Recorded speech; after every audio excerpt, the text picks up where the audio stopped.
Push most things to the top. So there we go. So we've got. I'm doing the announcer / narrator. Emily is playing Tell. Jessica is Mrs. Weatherburn. And Julian is Sheriff Bang. I'm helping with sound effects and yes, I would totally be in a sound the voice of can't pull at the end. I was just too wrapped up in the story. I forgot sound effects. I'm like, I was reading the sound effects, but nope, it just doesn't translate. Yeah, just gotta hear what he says next. All your performance, sir. Your fault. Completely distracted. Especially when we're waiting for you to turn the page. No, I have to take my staple out. Now. Yeah. Oh, here we go. Yeah. End up all over the place. All right. Here we go. The Giant Stair. The Mind Reel's Ole Timey Theater presents very nice. The Giant Stair by Wilbur Daniel Steele. There's a single farmhouse at the upper end of a mountain valley, and from here the valley descends by easy, alluvial steps to the town below, a mile or two away.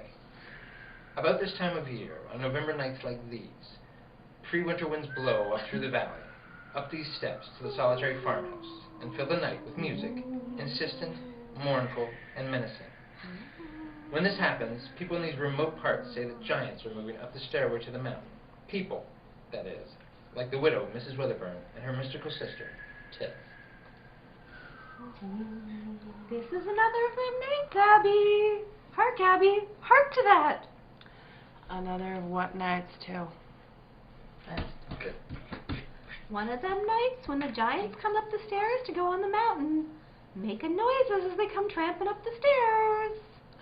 Going down, I should say, till the wind's from up. No, giants go against the wind. Don't you know that? Mercy living till.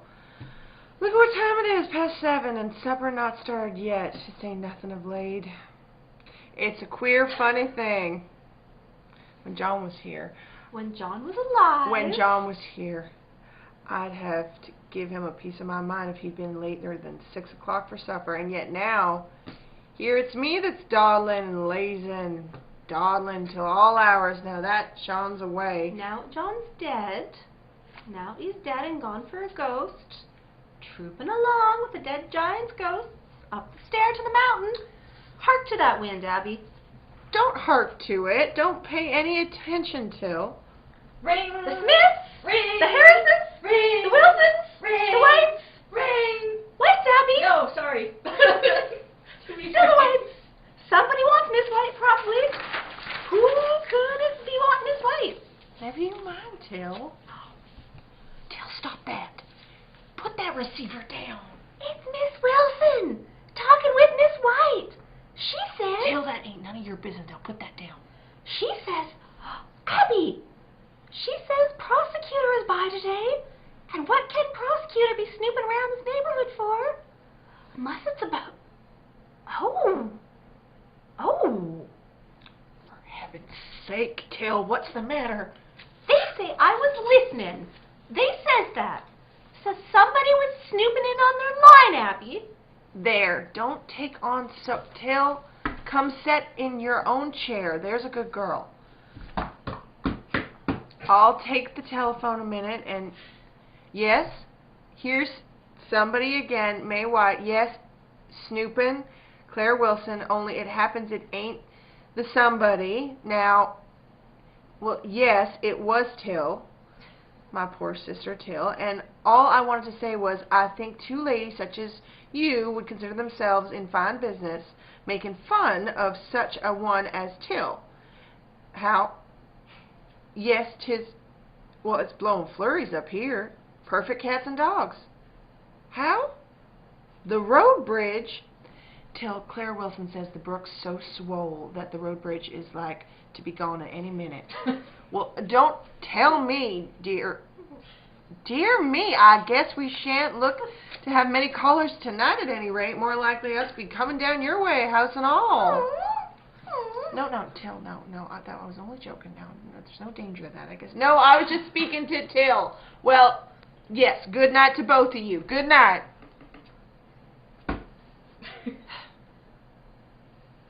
I wish John was here tonight. Don't say that. Not with these giants moving up the stair. They might hear you and send him. Hush, Till. You're making me nervous. Those are stove noises for everyone to know. That was a knock on the door. Abby! Till, you've got me scared now myself and... Howdy, folks. Why, it's only Sheriff Bain. Slam! So, Till, who'd you imagine I'd be? And you, Mrs. Weatherburn, you're not still hoping, are you? Or mistrusting? It was only you give us such a start to think of you, any living mortal, being out tonight. Along with them that ain't. You can be sure I wouldn't be out if I'd known how bad it was. It wasn't anything like so bad when I started. I've been up the mountain all afternoon looking for them 2 young heifers of mine that's been strayed since Tuesday night. You ain't seen them, I suppose. No, we ain't, neither one of us. Well, when it came on so all creation bad, I see the light in your window. And quite right you was. Bane, look at you! Drowned! Take off that coat and drop to the stove. No, thank you. My boots are all mud. I just take a chair by the door here a spell, if you don't mind. What did them red heifers of yours die of? Die of? They ain't died of anything that I know of. Why? I only thought it was queer a body be searching for anything living up this mountain here tonight. Did you hear of any of them around you? Any what? Heifers? The giants coming up the stairs. Giants? I declare for the woman, there ain't no such thing as giants alive. No, they're all dead now. Long ago. And then them with the other dead, they pass up through the trees and the bushes, trooping up. What's all this foolishness about, Mrs. Weatherburn? Nothing, Bane. Don't mind Till. She's got in her mind it would be hard for anything mortal to get up the road tonight. And we heard on the telephone the bridge to the Wilsons is like to go any minute. You'll hardly get home tonight, I'm afraid, will you? Don't look it. I'll sit here if you don't mind. Oh, land, no. But you ain't it. No more we have. No more have we. Lord. I'll put some eggs on directly. I bet before I started. Well, but I thought you was on the mountain all after. That's where I was going to say. Only when you didn't let me finish. Before I started down, I was going to say having taken a snack along with me in the paper. See. Oh. Well, you don't mind if we have our Till and me? I was just getting at it. No, but I bet. Mm-hmm. Stove.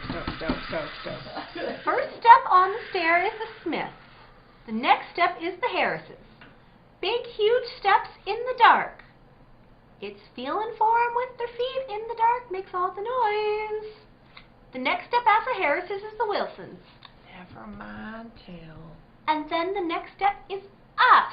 Bane, there's one thing I'd like if you'd make clear. When you come in, you says to me, still hoping? And by that, I take it you mean still hoping it might be my husband come back. I did. But it's what you say next that I want you explained.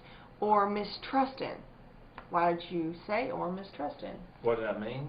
Land, I never meant... I mean, it was more like a joke. Why? Only... Only what, Bane? Nothing. Only... Mighty comfortable here, Mrs. Weatherburn. Not like this. See, you've been brightening things up a little bit since John was gone. Yeah? Them window curtains make a difference now, don't they? John Weatherburn was never very much on decoration, was he? And that pink lampshade makes the room a mite cheerier, don't it, though? I think so. And then the telephone. Telephone's a comfort, especially to women folks. I'm glad you got the telephone after all these years to kind of connect you with the outside world, you might say. John was never very much for contraptions, was he? Especially when they cut into the money. John was insured, wasn't he? Oh, is there anything in this valley, stick, stone, or haystack ain't insured? And insured as high as ever the agent will let you? Why did you say haystack? Why shouldn't I say haystack? And then the next step after us goes right on up the mountain, and all the bridges are out in the dark, and the brook is roaring and tumbling. Bane, you never come here tonight about heifers. Well, as a matter of fact, sit down, Mrs. Wedderburn. Thank you, I'll stand. Was, a Mr. Campbell by today? That's the prosecutor, ain't it? Yes, Campbell is the prosecuting attorney. Yes, he was by. What's more, you know well enough he was by. Look here, Bane, speak out. Is it about John? About John's vanishing. About John's dying. About John's dying of murder in the dark. And how did you know he was murdered, Till Jessup? How'd you come to know? How'd I come to know? Why, I'll tell you how. I hear Miss Wilson saying as much on the telephone. Day before yesterday 'twas. Ring, Smith! Ring! Harris's? There, for Miss Harris now. Wonder who could be. Sit still and leave it be till. I trust you'll believe me, Mrs. Wedderburn, when I tell you it ain't my own wish I'm here tonight. It's Campbell sent me. I should have moved of myself, same as I ain't moved before this.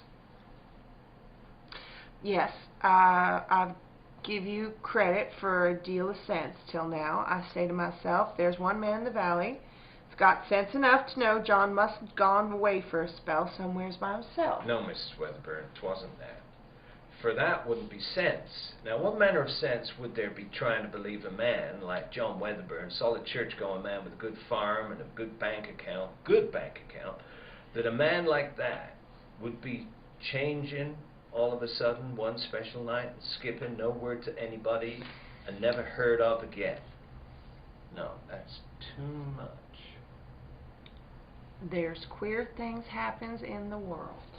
There's queer things happens in the world. There you go. No, tain't that. It's something else. Mr. Campbell never lived in this valley. I have. Why, I've known John Wedderburn since he and I was boys. Boy and man, I've known him. Why, I was the last person to see him alive. So I hear. The last that'll confess to it, anyhow. When he left me that night there in my pasture, when I see him walking away in the dust of the evening, if I'd been able to know what was in store... Oh, dear, it sets heavy, Mrs. Wedderburn. It sets so heavy on me, I ain't been myself. Farm work suffered, nothing tended, nothing done. And here's the prosecutor after me all the while. When you gonna act, Sheriff? And me sitting home thinking, sorrow has come on that family up there, poor Mrs. Wedderburn. But today, when Campbell was by, there wasn't no when you gonna act. This time it was act. So you acted. Till, would you mind getting me in some wood? That's a good girl. And wait, no, take along this lantern. For I want some good sticks this awful night. Good, medium, small, square sticks. Mind, pick them careful, Till. That's a good girl.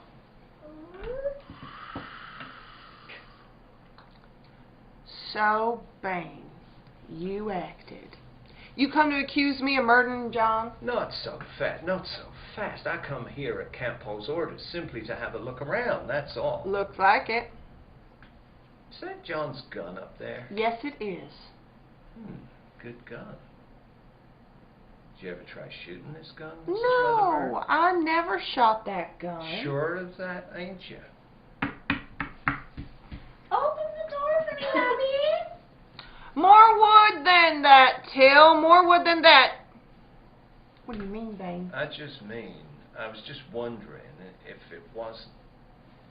Let me just look at this gun a little closer. Just wondering, Mrs. Wedderburn, if it wasn't you, then who was it? I'll tell you who it was. It was my husband himself. I recollect now, 'twas the day before he left. I recollect him coming in with that gun saying as how he had shot up some quail up in the stone pasture and he missed. I don't doubt your word, Mrs. Wedderburn, nor your recollection. All I want to say is, he never shot this gun.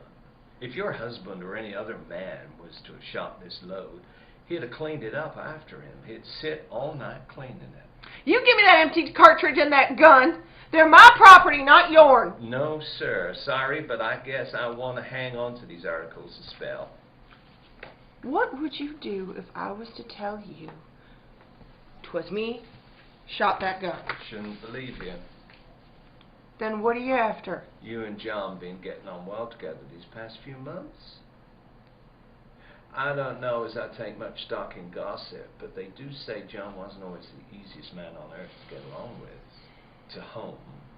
Good man, saving man, but tempery, they say. And of course, there's women with tempers too.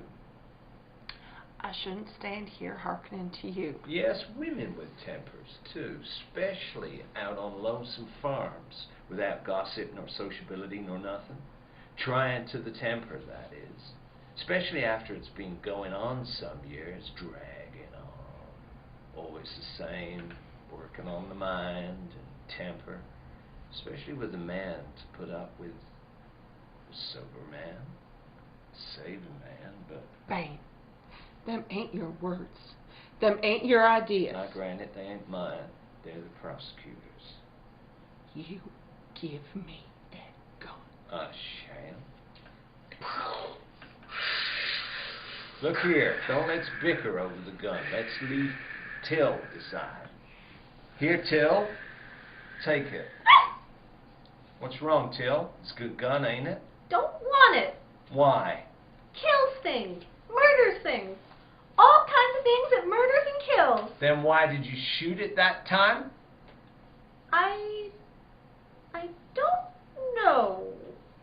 I feel like I wanted to horrify myself. Wanted to hear bang. To horrify myself. And what did you shoot at, Till? Nothing. Leastways, nothing but giants and ghosts and the like. You leave her alone. In the dark, was it? In the dark.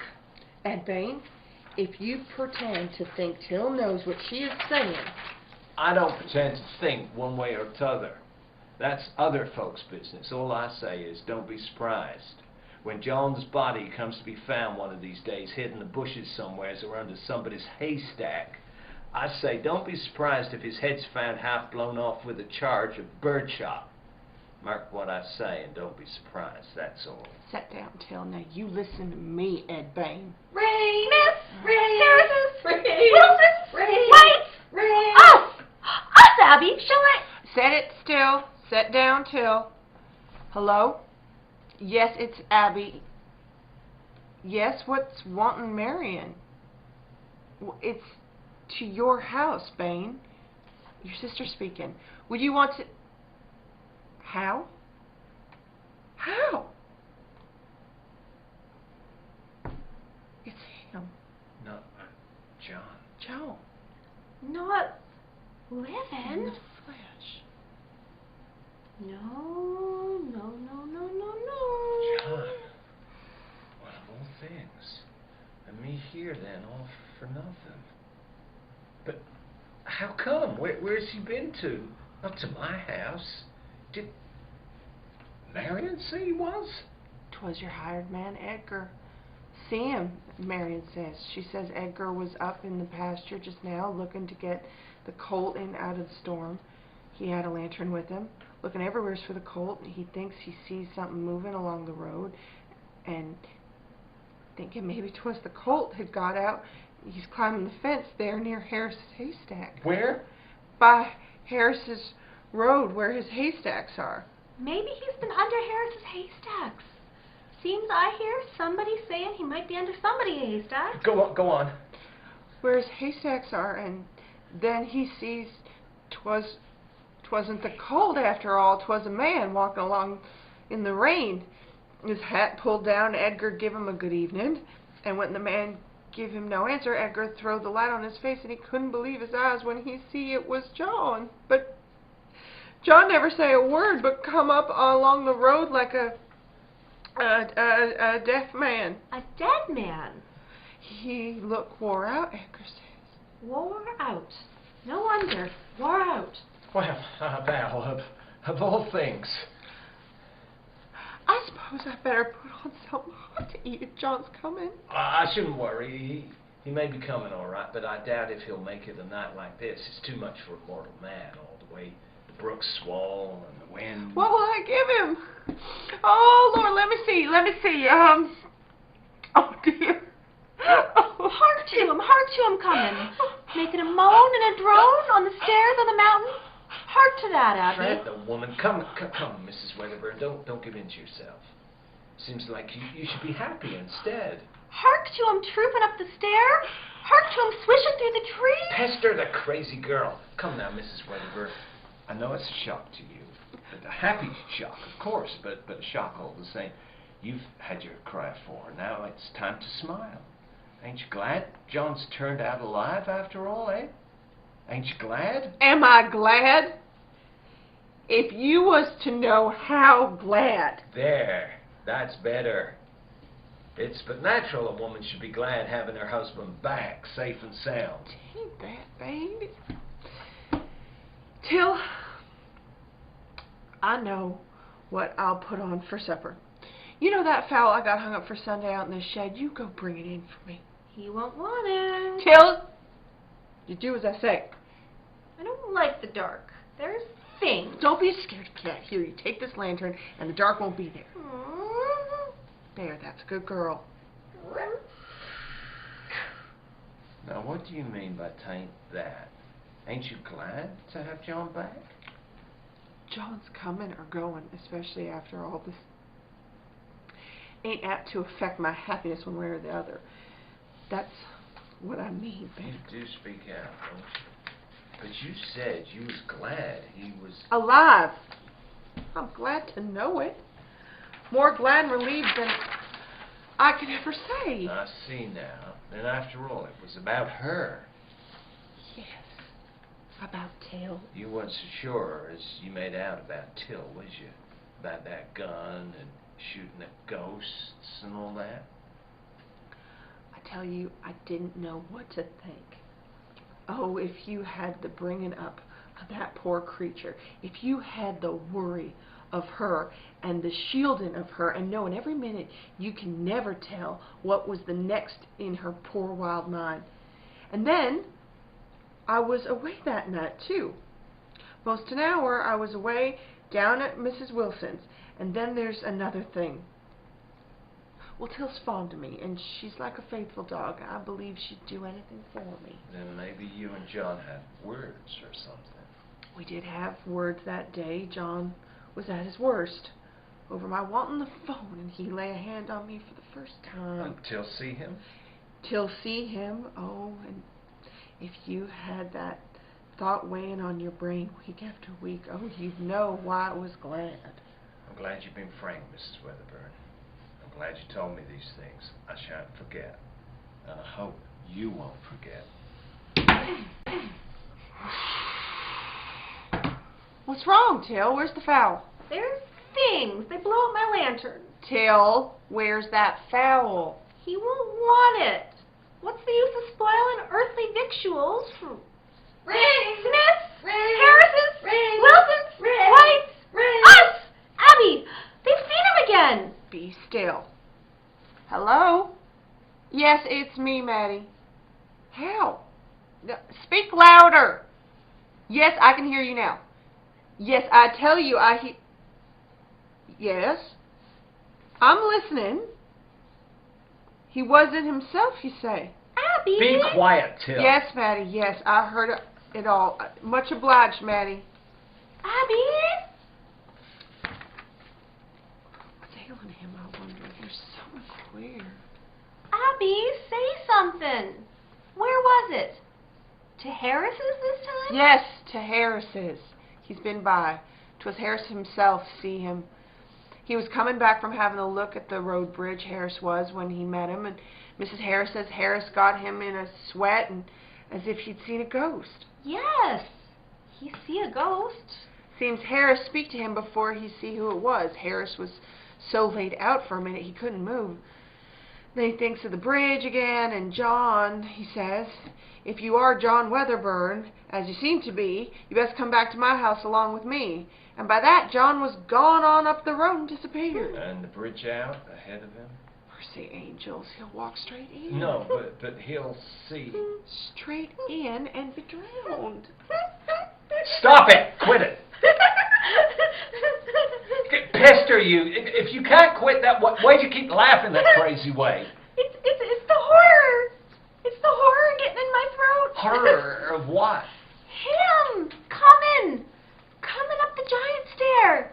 He'll be coming in the door there, taking off his hat there, sitting down in his chair there without saying a word, with his back to us all, so we can see the back of his head shot away with a straw sticking to it. Straws? Where from? From Harris's haystacks. Didn't you say he come from Harris's haystacks? I hear you say a while Mrs. back. Wedderburn, mark that. I call on you to make a note of that. I ask you to recollect that. What are you talking of? Smith, Harris's, Wilson's, White's, us, Abby. Yes, it's me. They found his body. Where? I demand you tell me where. Where? In the brook. No, not in the brook. This side. By Wilson's. Joe Wilson see the body lying in the mud down by the Stair gate. He come back to get Ed. Oh. Yes, Claire. How? Gone. You didn't say... Gone. When Joe and Ed got back to the gate, it was gone. So it couldn't have been his... Well, he couldn't have been dead. He must have just fainted there a minute. I'll kill you, Till Jessup. I'll strangle you if you don't leave off that. Here. Where are you going now? Till, if you open that door, Mrs. Weatherspoon, make her quit it. The cravey, raving thing. Till. What are you carrying on so for? To horrify myself. I gotta look. To horrify me. I see him. Black as pitch it is. And yet I see him. Under the trees he is. Coming on by the road towards White. That's the end. That's enough. In the black dark there, his dead eyes shining pale on his head, pale in the dripping dark. You'd think he'd drag his feet, but he don't drag his feet. His feet's not on the ground. Inches up above the ground his feet is. And he comes on, floating against the wind, up the stair. That's the end. Just for that, Till Jessup, to learn you for that, I arrest you, Till Jessup. In the name of the law, I arrest you for the murder of John Parsons Weatherburn. Ed Bain, you crazy? What are you saying? And him coming in here in the flesh. Tain't so. It's all a trick. Why do you think the prosecutor been calling on every house in the valley today? All a trick of Campbell's doing. Prearranged. Every line of it. Rehearsed. Every word of it. There. Don't you believe me? Me? That was with him when he arranged it? You hear me, Till? I arrest you for the murder. Moreover, I arrest you for going ahead and concealing the corpse, by your own confession, mind you, in one of Harris's haystacks. Bain, that ain't true. You're just twisting this poor child's own words about to your own ends. Own ends, you say? I'll ask you to weigh your words, Mrs. Weatherburn. Next thing you'll be accusing me of most anything. Accusing me, the sheriff of Twinskill County, of most anything. Coming on swifter now, he is. Coming on. He's been by White's now. Miss White see him. In the light from the porch, she see him. Now she's going back through the hall. White's a sheet. Now she's going across the dining room. Now she's to the telephone. Ring! Smith! Ring! Harris's! Ring! Wilson's! Ring! White's! Ring! Us! Abby! Hello? Yes? Yes? Quick, Miss White, yes? Give me that! Who's there? Hello? Hello? Who's there? It's me, Sheriff Bain. Hello? Hello? They're gone. Hello? Hello? Blast this phone. There. Now that'll be the end of that. Go on and ring now. Ring! He's on the farm now. I hear the gate just now. In the roar and the moan of the winds, I hear the gate. John! John! Till. Oh, kill. I'll kill her. I'll kill the crazy loon.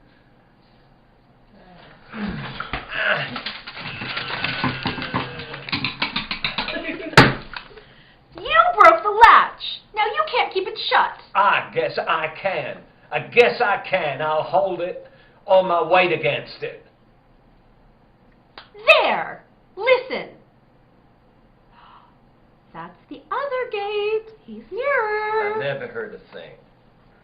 You hear that then? On the gravel? He's come out of the wind now. He's got his feet on the ground now. Hear that? No. No! On the step. He's just outside, standing on the sill. Go away! Go away, I tell you. Go away! He ain't gone. He's still standing. I'll tell you something. You listening? I got a gun here. It's your own gun, John, and it's loaded right here to my hand. I got it.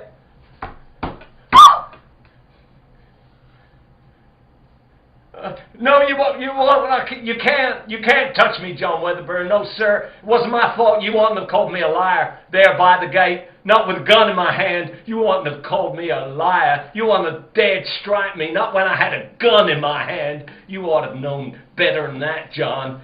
Your own fault, John. It wasn't mine. Open the door, Bane. Open, I tell you. What? Who? I say open the door, Bane. It's Campbell. It's Campbell. Thank God. It's only Campbell. John's went and brought the prosecutor with him. Good evening, Mrs. Weatherburn. I just dropped up from Mr. White's place as by arrangement with Mr. Bane. So just as well I came. Oh, Lord! What's that? It's my sister Till. Till, come back here. Where are you going to? I'm going to horrify myself. You've just heard a presentation of Wilbur Stanley Steele's famous one-act play, The Giant Stair, adapted for radio by Charles R. Jackson. Tonight's broadcast featured Jessica Greco as Mrs. Weatherburn, Emily Schooley as Till, and Julian Richings as Sheriff Bane. This has been a production of the Mind Reel's Ole Timey Theater. So make sure you join us next time. Again, though, I got completely wrapped up again. Again. Ugh. It's different when you know what's happening. Yeah. When you know what the Yeah. character is doing. Yeah. You're the murderer. Bad guy. Yeah.